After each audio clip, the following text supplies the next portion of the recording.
The alien ship screamed through Earth's atmosphere like a dying god, its hull glowing cherry red as friction tore at its exotic alloys. Dr. Sarah Chen watched from the Emergency Command Center as satellite feeds tracked the massive vessel's descent toward the Canadian wilderness. The dreadnought was larger than 3 aircraft carriers laid end to end, its organic curves and crystalline spires unlike anything human eyes had ever witnessed. Impact in 30 seconds, called Lieutenant Rodriguez from his console. Remote area, minimal civilian presence within 100-kilometer radius. Sarah gripped the railing, her knuckles white. 6 months ago, first contact had changed everything. The Ketvari Empire had announced humanity's existence to the galaxy with casual indifference, classifying Earth as a primitive agricultural world before moving on to more pressing concerns.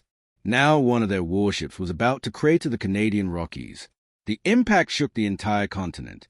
Seismic stations registered a magnitude 7.2 earthquake as the alien vessel carved a 10-kilometer scar through ancient mountains. When the dust settled, satellite imagery revealed something extraordinary. The ship was intact, buried nose first in granite and ice, its stern section jutting toward the sky like a metallic mountain. Rodriguez said quietly, "We're receiving a transmission from the crash site." The main screen flickered, showing a holographic figure materializing through static. The alien was tall and elegant, with silver skin and 4 arms, but its breathing was labored.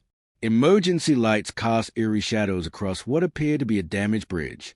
"This is Commander Veltar of the Imperial Dreadnought Nethys Crown," the figure said in accented English.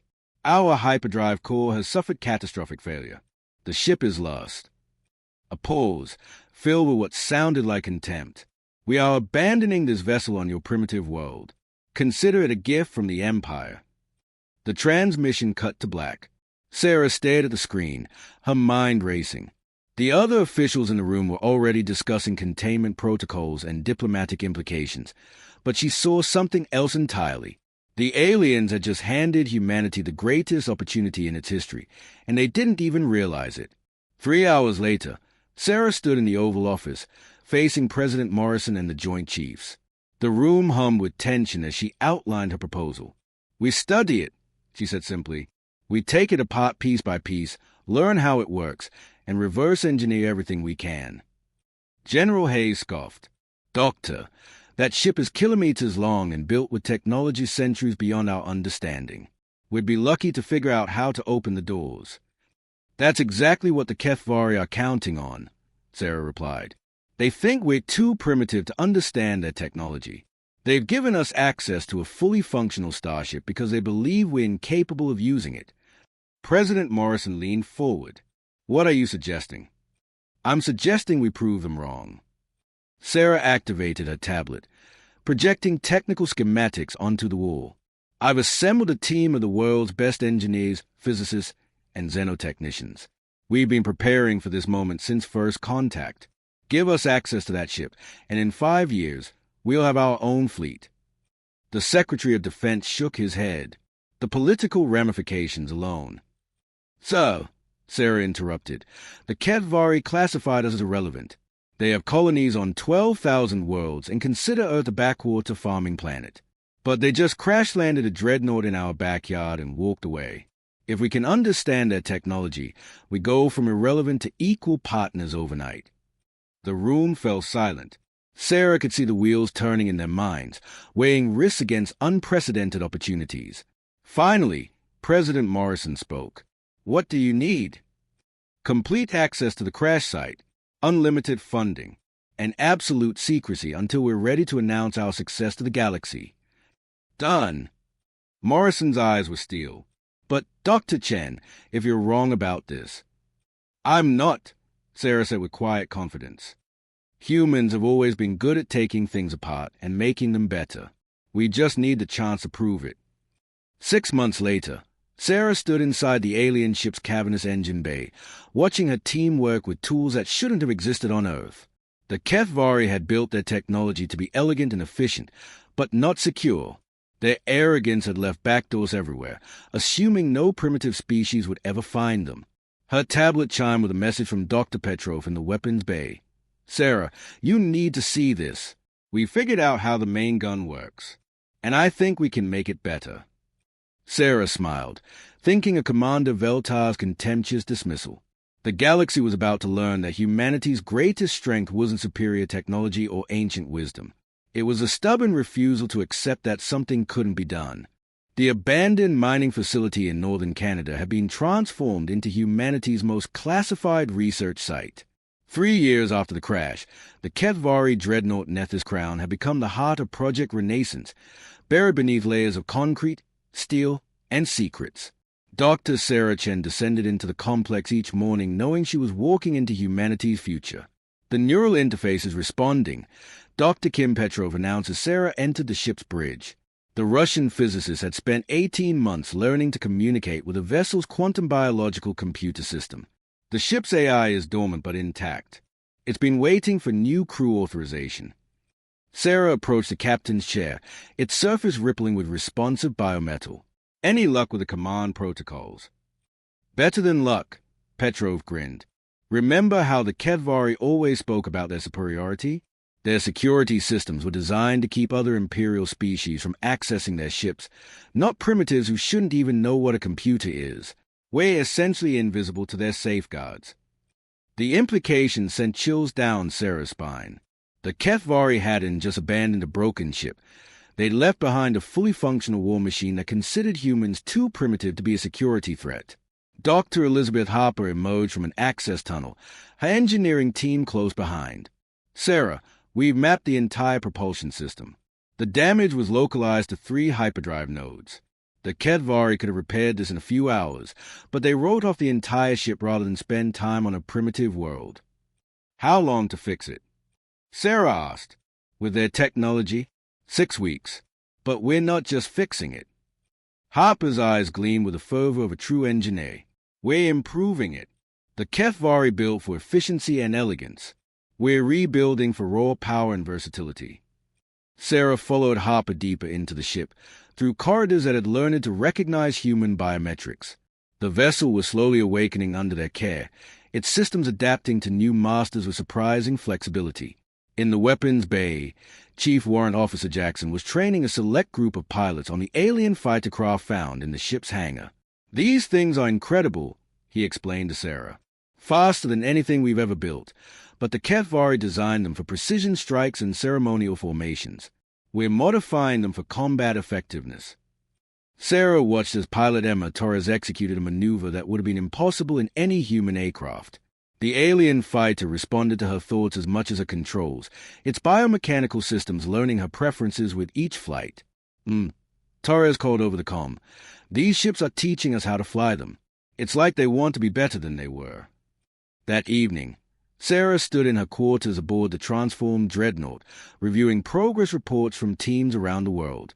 The Ketvari ship had yielded technologies that revolutionized human understanding of physics, biology, and engineering. But more importantly, it had revealed something about their former owners. The Empire was vast and powerful, but it was also complacent. They had ruled the galaxy for millennia, encountering no serious challenges to their dominance. Their technology was impressive but stagnant, designed for control rather than innovation. Humans, on the other hand, had spent their entire history fighting, adapting, and improving everything they touched. Given access to superior technology, they didn't just copy it, they transformed it into something entirely new. Dr. Chen to the bridge came the announcement over the ship's communication system. Sarah hurried through corridors that now pulsed with human energy, arriving to find her senior staff gathered around the central display. "What is it?" she asked. Dr. Petrov looked up from his console, excitement and concern warring in his expression. "We've been monitoring Imperial communications through the ship's quantum receivers. There's development." The holographic display showed a star map with multiple fleets converging on a single system. The Ketvari are mobilizing against something called a hegemony. It appears to be a rebellion of subject species that have been growing for decades. Sarah studied the tactical information streaming across the display. "How does this affect us?" "That's just it," Harper interjected. "According to Imperial records, Earth isn't even registered as having military capability. We're not on anyone's threat assessment. But Sarah, look at these casualty reports. The Empire is losing ships at an unprecedented rate." The numbers were staggering. The mighty Ketvari fleet, which had seemed invincible when they first announced humanity's existence, was bleeding ships and personnel across a dozen star systems. They are not prepared for actual warfare, Sarah realized. They've been peacekeepers and administrators for so long, they've forgotten how to fight a real war. Her tablet chimed with an urgent message from the Pentagon. She opened it to find a brief communication from President Morrison. Dr. Chen, the Chinese and Russians are reporting similar crash sites. It appears the Empire has lost more ships than they initially revealed. How soon can we be operational? Sarah looked around at her team, at the bridge that hummed with human improvements to alien technology, at the star map showing a galaxy in chaos. Humanity had been dismissed as primitive and irrelevant, left to play with broken toys while the galaxy's real powers fought over control. 2 months, she said aloud, causing her staff to look up in surprise. We'll be ready to launch in 2 months. Sarah, Petrov said carefully, are we really going to enter galactic war with one modified ship? Sarah smiled, thinking of the other crash sites, of human engineers and scientists around the world working with the same desperate ingenuity that had built their civilization from stone tools to spacecraft.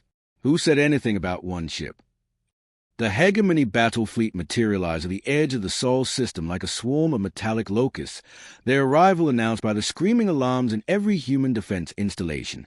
Admiral Sarah Chen stood on the bridge of the transformed Nethys Crown, now rechristened the UHNS Defiance, watching as 300 alien warships took position between Earth and Mars. We're receiving a transmission, Communications Officer Park announced. It's on all frequencies, civilian and military. The main display flickered to life, revealing a creature that looked like a cross between an insect and a crab, its multiple eyes gleaming with predatory intelligence. When it spoke, its voice carried the weight of absolute authority. Humans of Earth, the alien declared, I am Warleader Kethmak of the Free Hegemony. We have come to liberate your world from Ketvari oppression. Surrender your primitive defenses and accept our protection, and your species will be granted worker status in the new Galactic Order. Sarah felt her jaw clench. Another species treating humanity like children incapable of making their own decisions. She activated the ship's communication array, broadcasting on the same frequencies. Warleader Kethmak, this is Admiral Chen of the United Human Navy. Earth is not a Ketvari colony, and we don't require liberation. I'm going to give you 30 minutes to withdraw from our system before we consider your presence an act of war. The bridge fell silent. Sarah could feel her crew's eyes on her as they processed the audacity of threatening a fleet that outnumbered them 300 to 1. Kethmak's laughter was like grinding metal. Admiral? Navy? You amuse me. Human. Our sensors detect exactly one modified Ketvari vessel in your pathetic system. Did you think that salvaging their garbage would make you a threat to the hegemony? 29 minutes, Sarah replied calmly, then cut the transmission. She turned to her tactical officer. Status report on the other ships. Commander Torres, now promoted to tactical operations, smiled grimly. The Washington, Beijing, Moscow, and London are holding position behind Jupiter's electromagnetic shadow. The Mumbai and Sao Paulo are approaching from the asteroid belt. All ships report ready for combat operations. Sarah nodded. 7 ships. Not the 100 she wished they had, but 7 ships that represented something the galaxy had never seen before. Each vessel was a hybrid of human ingenuity and Ketvari technology, rebuilt from crashed dreadnoughts found around the world. But more importantly, each ship was crewed by humans who had spent 3 years learning to think like the technology they commanded. Dr. Petrov, what's our tactical assessment? The physicist, now serving as a ship science officer, pulled up holographic displays of the enemy fleet.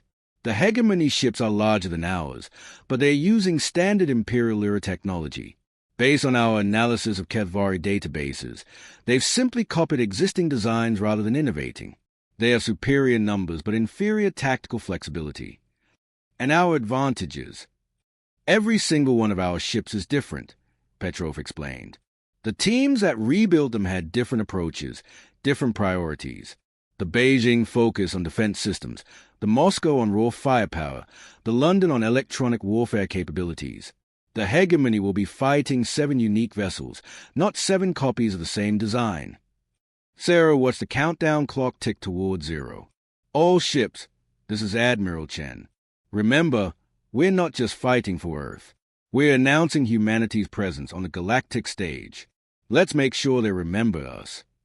The Hegemony fleet began advancing when their 30-minute deadline expired. Sarah waited until they were committed to their attack formation before giving the order. All ships, execute Thunderon. 7 human vessels emerged from concealment simultaneously, their modified engines pushing them to speeds that made Kethmag's forces scramble to adjust.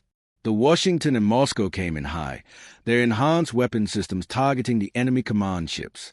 The Beijing and London approached slow, their defensive screens flaring as they absorbed incoming fire. The Mumbai, Sao Paulo, and Defiance punched straight through the center of the formation. Target their coordination nodes, Sarah ordered.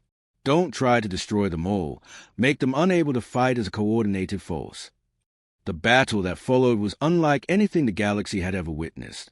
Human ships moved with unpredictable patterns, their crews making split-second decisions that confused enemy targeting systems designed to counter Imperial tactical doctrine.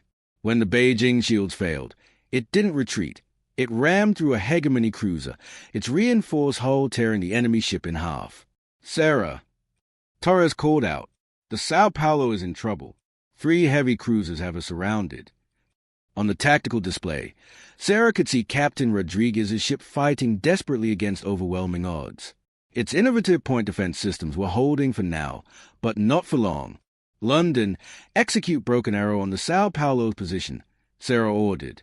The British ship, commanded by Captain Harrison, had been modified with experimental electronic warfare systems. As it approached the surrounded Sao Paulo, it unleashed a coordinated cyber attack that turned the 3 enemy cruisers' weapons against each other. What sorcery is this? Kethmag's voice crackled over the communication channels as his fleet began falling into chaos. Sarah smiled coldly. It's called adaptation, war leader, something your people apparently never learned. The battle lasted 4 hours. When it ended, the Hegemony fleet was in full retreat, leaving behind 6 to 7 destroyed vessels and hundreds of life pods that human rescue ships dutifully collected. The cost had been heavy. The Mumbai was lost with all hands, and the Washington was crippled beyond repair. But Earth had announced its arrival on the galactic stage in terms that couldn't be ignored. As the surviving human ships regrouped around Earth, Sarah stood on the Defiance's bridge, looking out at the stars with new understanding. The galaxy was vast and filled with ancient powers, but those powers had grown complacent. They had forgotten that evolution never stopped, that stagnation was the first step toward extinction. Communications Officer Park announced, "We're receiving transmissions from across the galaxy. It seems word of the battle is spreading quickly." Sarah nodded. "What are they saying?" "Mixed reactions. Some are calling us upstart primitives who got lucky. Others are asking about possible alliance opportunities. But there's one message that stands out. It's from the Kethvari Empire." Sarah felt her pulse quicken. "Put it through." The holographic display showed Commander Veltar, the same alien who had abandoned his ship on Oath 3 years earlier. But now his expression showed something Sarah had never seen from a Kethvari before: respect. "Admiral Chen," he said formally, "the Empire acknowledges humanity's tactical victory over the Hegemony fleet. We underestimated your species' capabilities. The Imperial Council wishes to discuss terms for a formal alliance." Sarah looked around her bridge, at the crew who had helped transform abandoned wreckage into humanity's first Starfleet. They had proven that being underestimated was sometimes the greatest advantage of all. "Tell the Empire we'll consider their proposal," she replied. "But they should know that humanity doesn't join alliances. We form partnerships between equals." The galaxy was about to learn what that meant. The Imperial Palace on Kethvar Prime had stood for 3,000 years, its crystalline spires reaching toward twin suns that never set on the Empire's dominion. Emperor Velthak the Eternal paced the war room's obsidian floors, his forearms gesturing in agitation as tactical displays showed the impossible reality of humanity's military capabilities. "Explain to me," he demanded of his generals, "how a species that achieved spaceflight yesterday is now fielding a fleet that destroys Hegemony battle groups." General Mordeth, architect of a dozen conquests, studied the holographic recording from the Sol system. "Your Majesty, they're using our own technology against us, but modified beyond recognition. Their tactical thinking is unprecedented. On Earth, Admiral Sarah Chen walked through the captured Hegemony Command ship that now served as humanity's first prize of war. The vessel's biomechanical corridors had adapted to human presence, their organic walls shifting from the harsh blues preferred by the Hegemony to warmer Earth tones. The enemy fleet was carrying detailed intelligence on Kevvari military positions, reported Captain Torres, now Sarah's chief intelligence officer. It appears the rebellion has been planning a major offensive against the Empire's core worlds. Sarah studied the captured data streams flowing across her displays. The galaxy was more fractured than anyone had realized. The Kevvari Empire controlled the central systems, but dozens of subject species were in various states of rebellion. The Hegemony was just the largest of several independence movements, each fighting to carve out their own territory from Imperial space. Admiral, her communications officer announced, priority transmission from the Pentagon. The President wants to speak with you immediately. Sarah activated the quantum communication link, and President Morrison's image appeared with crystal clarity despite the light years between them. Behind him stood representatives from every major Earth nation, their faces showing the same mixture of pride and concern. Admiral Chen, Morrison began, congratulations on your victory. However, we've received diplomatic communication from 17 different galactic powers in the last 48 hours. It seems humanity has attracted more attention than we anticipated. What kind of attention, Mr. President? 3 alliance offers, 4 trade proposals, 2 threats of invasion, and 1 marriage proposal from something called the Zephyrian Collective. Morrison's expression remained serious despite the absurdity. More importantly, long-range sensors have detected massive fleet movements throughout this sector of the galaxy. Your victory over the Hegemony has apparently destabilized the entire regional balance of power. Sarah felt the weight of unintended consequences settling on her shoulders. So, we engaged the Hegemony in self-defense. I didn't anticipate. No one could have anticipated this, Morrison interrupted. But now we need to decide humanity's next move. Do we fortify our system and hope the galaxy ignores us? Or do we accept that we're now major players whether we want to be or not? Before Sarah could respond, alarms began blaring throughout the captured ship. Her tactical displays lit up with new contacts appearing at the edge of the Sol system. Admiral, Torres called out urgently. Massive hyperspace signatures inbound. It's a Kevvari Imperial fleet. Flagship identified as the Sovereign's will. Sarah's blood ran cold. The Sovereign's will was the Empire's most powerful dreadnought, a ship that had crushed rebellions across the galaxy for centuries. If the Kevvari were bringing their premier warship to Earth, this wasn't a diplomatic mission. Mr. President, I need to go, Sarah said. It appears our next move is being decided for us. She cut the transmission and rushed to the Defiance's bridge, which had been expanded and modified during the 3 months since the Hegemony battle. Human engineers had integrated captured alien technology with ruthless efficiency, creating hybrid systems that shouldn't have been possible. Fleet status, she demanded as she took command. 6 operational vessels, Torres reported. The Washington has been fully repaired with Hegemony armor plating. Beijing and London are running new weapon configurations based on captured technology. Moscow has been fitted with the enemy command ship stealth systems. Sarah studied the approaching Imperial fleet. 12 ships, including the legendary Sovereign's will, all bearing the crystalline elegance that marked Kevvari construction. But something was wrong with the formation. They were approaching slowly, almost cautiously. Incoming transmission from the Imperial flagship. Communications reported. Put it through. Emperor Velthak himself appeared on the main display, his silver skin bearing the ritual scars of absolute authority. When he spoke, his voice carried the weight of millennia of unquestioned rule. Admiral Chen of the Human Fleet, he said formally, I am Emperor Velthak, ruler of the Kevvari Empire and sovereign of 4,000 worlds. I come not as conqueror, but as petitioner. Sarah felt her crew's shock ripple through the bridge. The master of the galaxy was petitioning a species he had dismissed as primitive just years earlier. Your Majesty, Sarah replied carefully, you honor us with your presence. How may humanity serve the Empire? Velthak's expression grew grim. The Hegemony victory you achieved has inspired 17 separate rebellions across Imperial space. Our forces are stretched beyond sustainable limits. Weiss, intelligence suggests the Void Seekers have begun moving beyond the Galactic rim. Sarah had heard whispers of the Void Seekers in captured hegemony files, an ancient machine intelligence that had been dormant for millennia, waiting in the darkness between galaxies. If they were active again, the threat they posed made current political conflict seem trivial. "What do you propose?" Sarah asked. "An alliance," Velfax said. "Not the subjugation we originally offered, but a true partnership. Human tactical innovation combined with imperial resources and technology. Together, we might preserve galactic civilization against the coming darkness." Sarah looked around her bridge, at humans who had transformed themselves from a barely spacefaring species into a galactic military force in less than 4 years. They had proven that determination and ingenuity could overcome superior numbers and ancient technology. But the galaxy was vast, and humanity was still learning how vast. The choice they made now would determine not just Earth's future, but the fate of billions of sentient beings across the stars. "Your Majesty," Sarah said finally, "humanity is prepared to discuss terms. But you should understand that we don't bow to emperors, and we don't accept junior partnerships.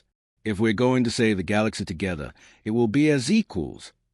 Velfax was silent for a long moment, his ancient eyes studying the human who dared speak to him as a peer. Finally, something that might have been a smile crossed his features. "Admiral Chen," he said, "I believe this alliance will be far more interesting than either of us anticipates." As the Imperial and human fleets began coordinating positions around Earth, Sarah watched the stars and wondered what they had set in motion. Humanity had wanted to prove they belonged among the stars. They were about to discover just how dangerous that belonging could be. The Void Seeker fleet emerged from the intergalactic darkness like a plague of mechanical locusts, their obsidian hulls drinking in starlight as they swept toward the galaxy's outer rim. Admiral Sarah Chen stood in the combined command center aboard the Defiant, watching as sensor data from 1,000 worlds painted a picture of systematic annihilation. 73 star systems gone silent in the past week, reported Commander Torres, her voice tight with controlled fear. "The pattern is always the same. Complete communications blackout, then nothing but debris field when our scouts arrive." Emperor Velfax's holographic image materialized beside Sarah, the ancient ruler's composure cracking as reports flooded in from across his diminishing empire. "The Void Seekers are not conquering," he said grimly. "They are harvesting. Every world they touch becomes raw material for more of their kind." Sarah studied the tactical displays showing the Alliance fleet humanity had helped forge over the past year. 800 ships from dozens of species, all united against the mechanical horror advancing from the void. But the numbers were terrifyingly inadequate. "Enemy fleet composition?" she asked. Dr. Petrov, now serving as the Alliance's chief science officer, manipulated the holographic displays. Approximately 50,000 vessels of unknown configuration. They appeared to be self-replicating, using consumed matter to construct additional units. Traditional weapons have minimal effect on their adaptive hulls. The war room fell silent as the implications sank in. Sarah had faced impossible odds before, but this was different. The hegemony had been ruthless but understandable, driven by biological imperatives and political ambitions. The Void Seekers were something else entirely, a machine intelligence so alien that communication itself seemed impossible. Communications Officer Park announced, "We're receiving a transmission from the outer defense perimeter. Admiral Harrison requests immediate conference." Admiral James Harrison appeared on the display, his face haggard from weeks of running battles against Void Seeker advance forces. Behind him, the bridge of his ship showed signs of recent combat, scorch marks on the walls and emergency lighting casting everything in red shadows. "Sarah," he said without preamble, "we've learned something critical about their technology. When my task force engaged their scouts near the Proxima system, our modified quantum torpedoes achieved unprecedented damage ratios. The human modifications to Imperial technology are somehow more effective against them than anything else we've tried." Sarah felt a spark of hope kindle in her chest. "How much more effective?" "Our hit rates are 3 times higher than standard Imperial weapons. The Beijing managed to completely destroy 2 Void Seeker vessels with concentrated fire from her hybrid cannon arrays." Velfax's image leaned forward. "Impossible." The Seeker's adaptive technology has neutralized every weapon system we deployed against them. How can human modifications achieve what our perfected Imperial designs cannot? Sarah was already running through the implications. It's not about perfection, she realized. It's about chaos. Human engineering is messy, unpredictable, full of redundancies and creative solutions that don't follow standard patterns. The Void Seeker's adaptive systems are designed to counter logical, efficient technologies.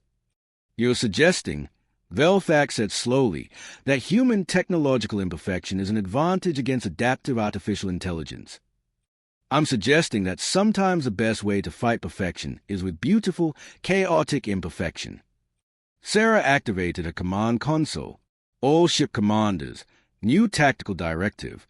I want every vessel equipped with human-modified weapon systems within 72 hours. Strip components from captured ships, cannibalizing existing systems. Improvise whatever you need to. Nothing standardized, nothing predictable. The next 3 days transformed the Alliance fleet into something unprecedented in galactic history.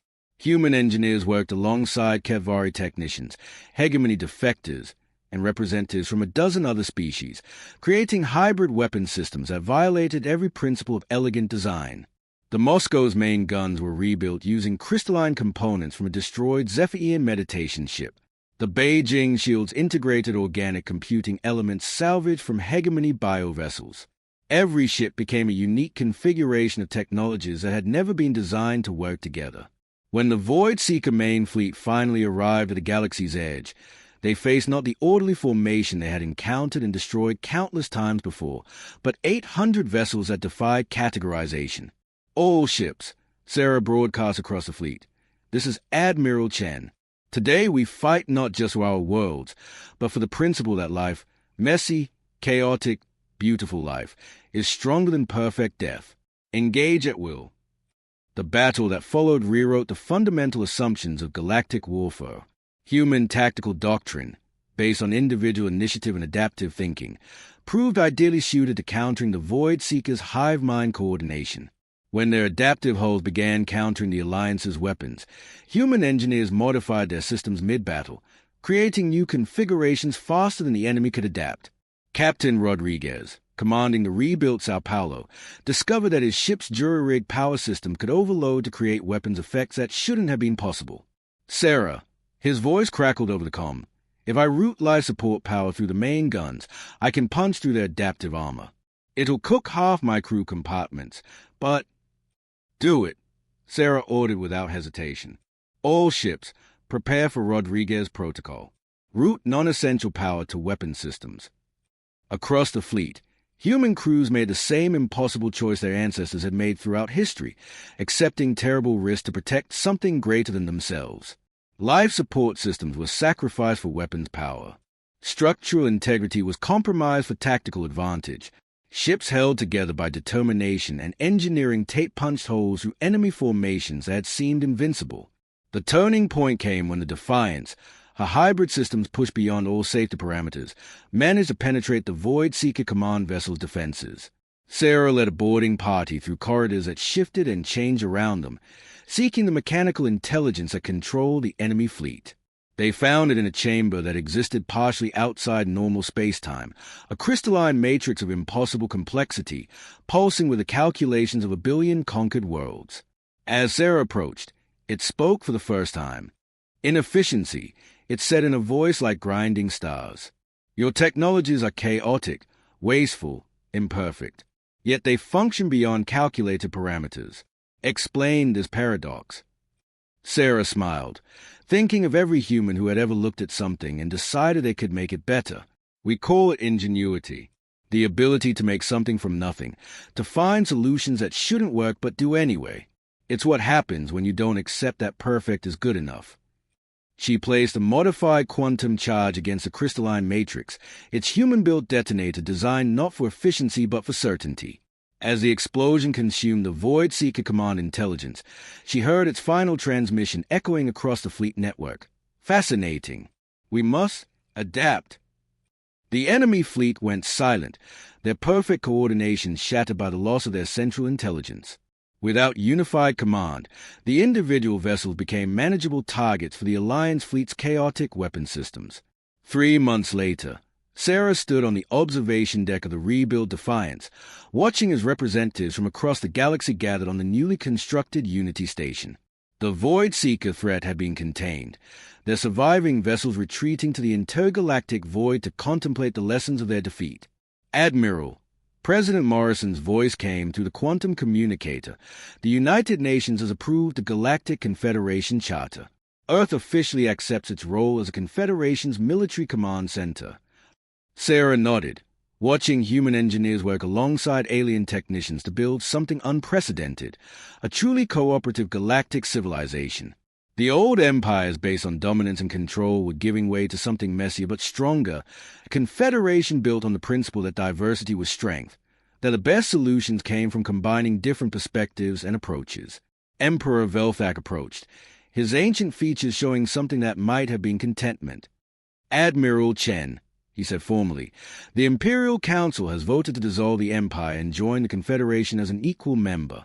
It seems we have much to learn from human concepts of governance. Sarah looked out at the stars, no longer dark and threatening but bright with possibility. Humanity had started this journey as a dismissed, primitive species playing with abandoned alien technology. They had become the catalyst that transformed galactic civilization itself. Your Majesty, she said, I think we all have much to learn from each other. That's what makes this so interesting. The galaxy stretched before them, vast and full of challenges yet to come. But Sarah Chen, Admiral of the human fleet and architect of the Galactic Confederation, faced that future with confidence. After all, humans had always been good at taking broken things and making them better. The stars themselves were about to discover just how much better.